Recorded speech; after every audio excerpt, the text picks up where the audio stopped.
Što se tiče ostalih akcija, evo da ih kratko prokomentarišem. Spomen soba na koju znam da ste ponosni. Da, spomen soba Vranja, spomen soba bisera vojne srpske istorije, to je Vranje. Dan pre toga, pošto je ove godine bila 130. godišnjica oslobođenja Vranja od turske vladavine, opet smo došli na neko rešenje lepo i ideju sproveli praktično da Vranjem prođu vojnici kao što su nekada prošli i da se Vranjem čuje himna državna Bože pravde. Na to smo isto ponosni i smatramo da nismo pogrešili što smo to uradili. Naprotiv, mi smo tu aktivnost spojili sa otvaranjem spomen sobe narednog dana. 31. januara ove godine mi smo završili spomen sobu prvog pešadijskog puka. Nismo je završili do kraja, počeli smo, ali u tom nekom periodu završili. Posle toga javljali su nam se građani i deo materijala obezbedili. Međutim, sadašnja ideja koja je u realizaciji je sledeća. Želimo da prošlost spojimo sa nečim što se danas dešava, odnosno zadnjih 15, 20, 30, 50 godina. U spomen sobi biće prikazana vojska u Vranju ne samo u vreme prvog pešadijskog puka, nego i u kasnijem periodu, posebno od Drugog svjetskog rata do današnjeg dana. Pored spajanja prošlosti i sadašnjosti i pored imena i prezimena svih poginulih pripadnika prvog pešadijskog puka knjaza Miloša Velikog i 78. motorizovane brigade, u spomen sobi biće imena i prezimena svih Vranjanaca i ljudi iz Vranjskog nekadašnjeg Sreza koji su poginuli u Drugom svjetskom ratu, Prvom svjetskom ratu i Balkanskim ratovima. Takođe i od poginulih vojnika, policajaca i građana Vranja u ratovima i oružanim sukobima od 1990. do 2003. godine. To je zaista sjajna stvar. I ono što je vaš, da kažem, treći veliki projekat jeste podizanje spomenika vojnicima poginulim u ratovima od 1990. Znam da je to taj projekat pri kraju. Mi kao garnizon smo potpomagali koliko smo mogli i, da kažem, gurali tu akciju da nestane. I zdravlje Bože, planirali smo da to bude maj, ali verovatno pomeramo za mesec juni, da li sredina, da li početak, vidjet ćemo, ali u junu mesecu je realno da pripremimo to da bude dostojno i porodica koje će da dođu i ljudi koji su dali živote za ono što je najsvetlije, za našu slobodu i za mir. Dobro, malo pre u izjavi gradonačelnik Vranja Miroljub Stojičić reče Simki je pre svega Vranjanac. Čime vas je, znam da obožavate Vranje, da se osjećate kao Vranjanac, čime vas je Vranje privuklo? Vi ste dugo ovdje na teritoriji Vranje i Pčinjskog okruga, prvo ste služili u Bujanovcu, koliko se ne vara. Pa kada sam iz Bujanovca odlazio za Vranje, onda su Bujanovčani, u stvari Bujanovčani, meni rekli, ideš ti za Vranje, ti ćeš nas da zaboraviš. Ponekad mi to i danas kao kritiku kažu, pa kritikuju me, ali ne svi, ne oni koji znaju obaveze, jer su obaveze u Vranju u brigadi drugačije od obaveza koje sam imao u bataljonu u Bujanovcu. Ja sam u Raški rođen, a u Leposaviću moji žive i ja sam živeo tamo do završetka osnovne škole. Naravno da se svoj kraj ne zaboravlja i da se s ponosom ističe. Ali ja sam više u ovom kraju nego u svom kraju. Ja bolje poznajem ovaj kraj nego moj kraj gde sam rođen i gde žive moji roditelji, moja braća, bratanci, bratanica.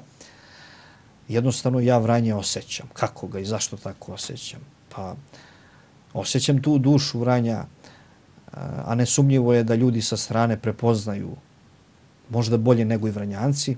Iako Vranjanci ljubomorno čuvaju tu dušu Vranja i ja im se divim što ljude sa strane ne prihvataju baš tek tako lako.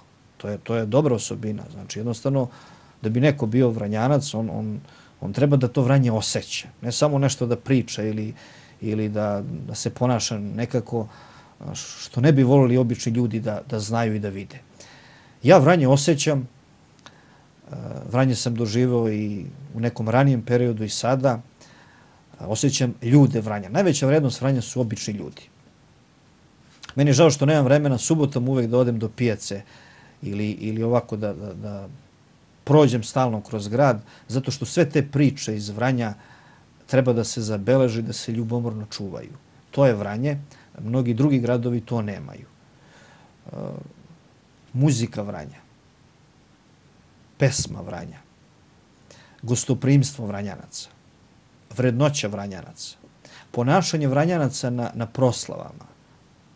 Ne zna svako iz duše da zaigra kao Vranjanci što to urade. Ne znaju svi da slušaju trubu kao Vranjanci što to znaju. Ja osjećam Vranje u svojoj duši i ponosan sam što imam čast i sreću da radim u Vranju. Hvala vam. Čuli smo dakle šta vi mislite o Vranju i Vranjancima. Ajde da čujemo šta Vranjanci misle o vama. Mislim da je dobar čovjek, da je dosta pomogu Vranjancima u svakom pogledu, naročito okolnim selima i ljudima sa sela. I ja mislim da je to najstručniji, najbolji čovjek i čovjek koji je mnogo dao Vranju. Mislim, to je stvarno jedan čovjek kome se treba diviti. Posebno mi je drago što znam o kom se čoveku radi, znam da je to vrlo ambiciozan, da je vrlo dobar čovjek, da je odličan organizator, da je čovjek koji sarađuje sa svim institucijama u gradu i ja ovom prilikom čestitam na činu.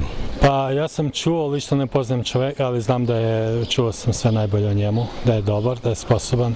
On je stvarno čovjek koji je izabrao profesiju koju voli i stvarno jedan pravi komandant, tako da ja sam oduševljen sa znanjem da je dobio čin generala i ponosan sam što takav čovjek živi u našem gradu i što tog čovjeka mogu da nazovem svojim ličnim prijateljem.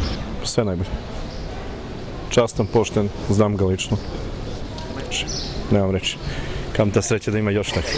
Pa mislim da čovjek izvanredno radi. Patriota pravi i što drugo da kažem. Mislim da dobro sarađuje sa gradom. Sviđa mi se ovo što je muzej, ovu muzejsku postavu što imate. Pa šta reći o jednom pre svega velikom čoveku. A još za mene što je najbitnije i najznačajnije mom velikom prijatelju.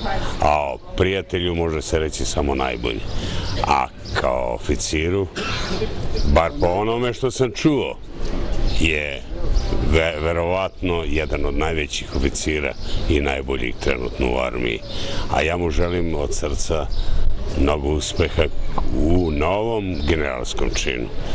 Ono što je najbitnije što mislim, to je da je ovaj grad imao jednog velikog prijatelja, znači jednog iskrenog prijatelja koji je voleo ovaj grad i koji ga još uvek voli, koji će ga uvek voleti. Biće mi žao ako ode iz Vranja. Dobro, čuli smo, mi smo zaista htjeli da napravimo anketu sa običnim ljudima i iznenadili smo se u stvari koliko ljudi poznaju vaš rad, poznaju vašu ličnost. Eto, naletali smo i na par vaših prijatelja, što znači da ih u Vranju imate zaista dosta. Imam ih dosta i ponosan sam na sve njih, na ove koje sam večeras čuo i na mnoge druge. I koristim priliku da se zahvalim svim ljudima koji su mi čestitali ovaj generalski čin. Što se tiče odlaska iz Vranja, tamam posla. Znači, nema govora ni o kakvom odlasku, hvala Gospodu Bogu. Svestan sam vojnog poziva i obaveza u tom smislu da će jednog dana da se dogodi i to. To je veoma bolna tema za mene, zato što ne želim nikako da idem iz Vranja. Dobro, odmah po dobijanju generalskog čina, to je dan kasnije, održana je i velika vojna vežba. Mi imamo te snimke, pa ću zamoliti režiju da pusti da građani čisto vide. Nama je bilo jako interesantno da pratimo sve to. Kakva je to bila vojna vežba? To je redovna vežba, nije vežba posvećena ni unapređenju nekom, niti nekom drugom posebnom razlogu. To je vežba na temu angažovanje snaga brigade u deblokadi snaga u kopnenoj zoni bezbednosti. U ovom slučaju upotrebljavana je bojeva municija, a vežba je pripremljena tako da se kroz nju vidi koje bi se radnje dogodile, šta bi sve bilo u varijanti napada na neku od naših baza. Kao što znate, mi imamo najviše tih vojnih baza u kopnenoj zoni bezbednosti u odnosu na druge jedinice u vojsci Srbije i pored dobronamernih građana možda bi se neko našao ko ne bi želeo najbolje našim vojnicima izvršio napad. Na to nas i neko iskustvo od ranije uči i mi smo tog dana na poligonu Pasuljanske livade izvršili programska gađanja iz streljačkog naoružanja i iz oruđa većeg kalibra. Primjera radi, izvršili smo gađanje i to iz pokreta iz tenka M84, našeg najmodernijeg tenka. Ovo što upravo gledamo, to je dejstvo minobacačke jedinice 120 mm. Kao što vidite, pogodak je 100%. Verovali ili ne, vežba je veoma brzo pripremljena. Daleko kraće nego što NATO standardi propisuju. Tako da ima dosta toga što mi znamo i umemo i bez preporuka sa strane. Ovo je ta baza, imitacija baze, a ovo je rukovodstvo vežbe koje je veoma uspešno vodilo vežbu i evo u ovom slučaju prikazuje se dejstvo haubičke jedinice. To je jedna samohodna haubička baterija 122 mm koja dejstvuje na delove terorističkih grupa koje bi eventualno izvršile napad. Jednostavno, vojska bi u takvim situacijama zaštitila pre svega sebe, jer je ona napadnuta, a onda i građane. Upravo smo videli gađanje iz tenka. Iznenađujuće, u pokretu je veoma teško da se pogodi cilj, ali naši tenkisti iz Vranja veoma uspešno to rade. To su oni momci koji su na otvorenom danu prikazali pokret tenkovske jedinice. Da, i to je izgledalo kao i ova vežba vrlo, vrlo impresivno. Gospodine Simoviću, meni ostaje da vam u ime televizije 017 čestitam na generalskom činu, da vam poželim još puno sreće, uspeha u daljem radu i da vam se zahvalim na gostovanju emisiji.